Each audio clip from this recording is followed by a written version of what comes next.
Hey, this is Dylan here, and today I will review the fourth Transformers movie, Age of Extinction.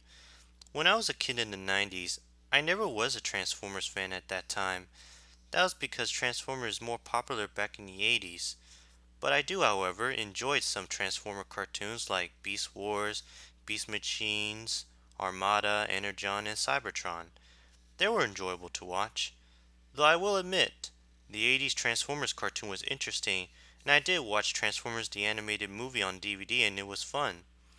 After watching then, I now become a Transformers fan. For my opinion on the previous live action Transformer films directed by Michael Bay, I liked the first Transformers film. It was fantastic and a big surprise too. Now, even though the story of this film wasn't that good, the action scenes and special effects were amazing. Call me crazy if you want, but I actually like Transformers 2 Revenge of the Fallen, even though I understand why a lot of people didn't like it. Sure, the story was bad and those twin robots are a bit annoying, but at least it had cool effects, action scenes, and the song New Device sang by my favorite rock band, Linkin Park, was fun to listen to.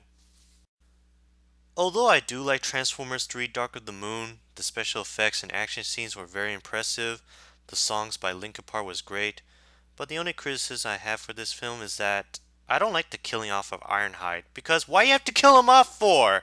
He was the best!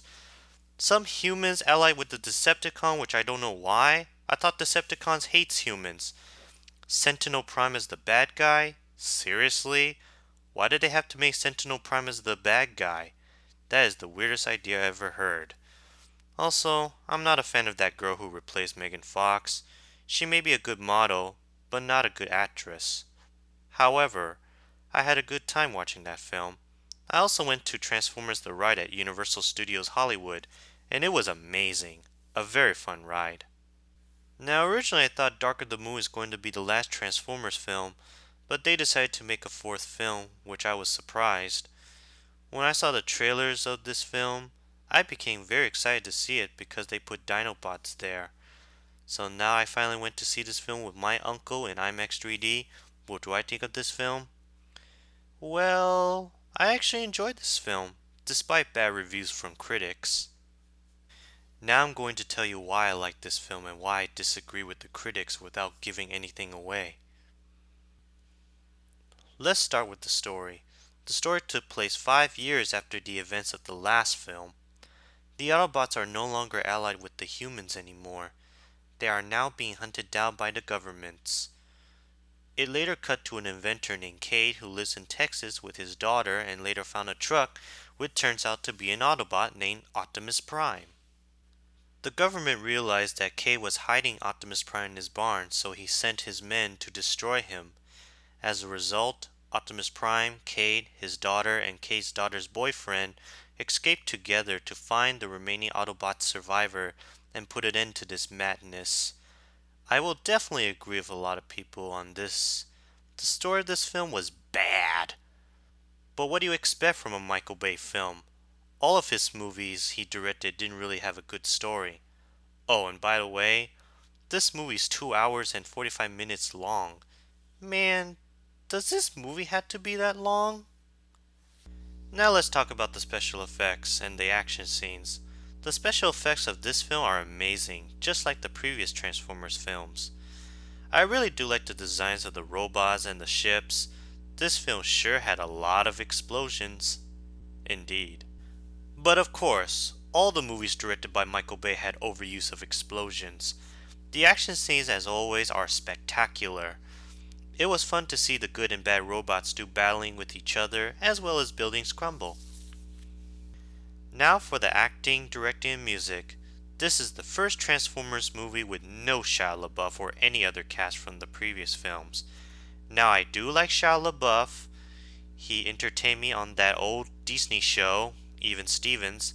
I do enjoy him as Indiana Jones' son in Indiana Jones 4, and he was fine in the first Transformer film, but in the sequels, I think his character is starting to overreact.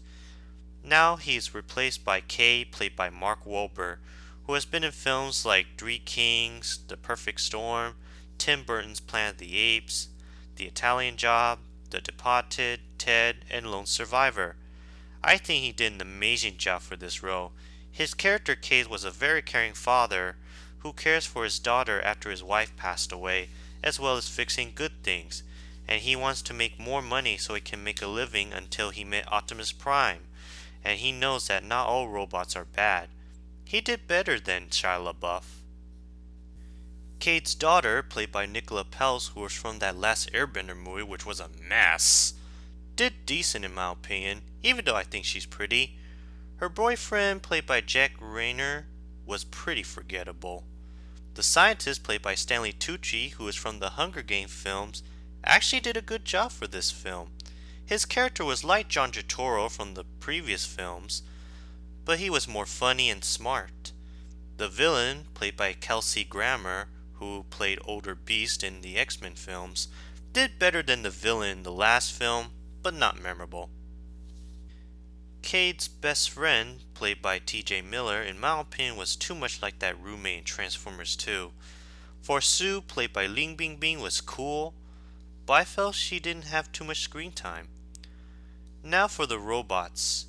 Optimus Prime, voiced once again by Peter Cullen, who was the announcer in my childhood favorite program on Cartoon Network, Toonami. He did a great job doing the voice of Optimus as he did in the cartoons. Other characters like Bumblebee, Hound voiced by John Goodman, Crosshair and Drift voiced by Ken Watanabe are pretty cool. I wish I could see more of them. The evil robot, Lockdown, voiced by Mark Ryan, was awesome.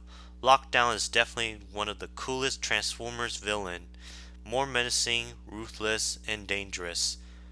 The best parts of the film are the Dinobots. They are my favorite characters of the film, but you don't see them until the last minute. Then there's Galvatron, voiced by the original Megatron actor, Frank Welker. I'm glad to see him in the film, but he didn't have much to do. Now let's talk about the director, Michael Bay. But before I get started on this, I do want to make things clear is that I don't hate Michael Bay. I do enjoy some of his movies he directed like Bad Boys 1 and 2, The Rock, Armageddon, and even Pearl Harbor. They were fun to watch.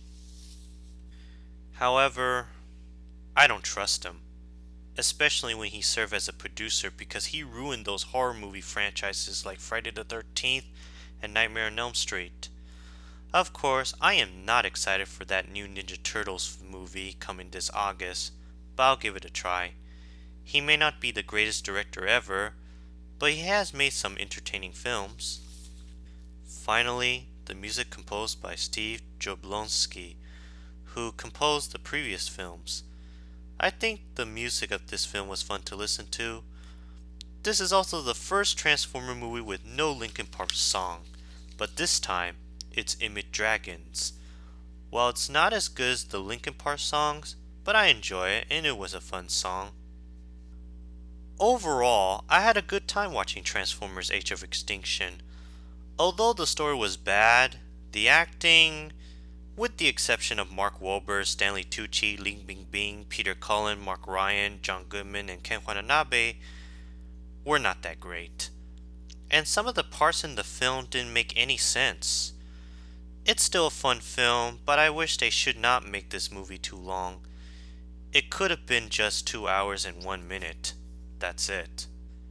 Not as good as the first Transformers, but I will say it was slightly on par with the second Transformers and slightly better than the third. I know this is going to sound crazy, but in my opinion, this movie's awesome. So I give this movie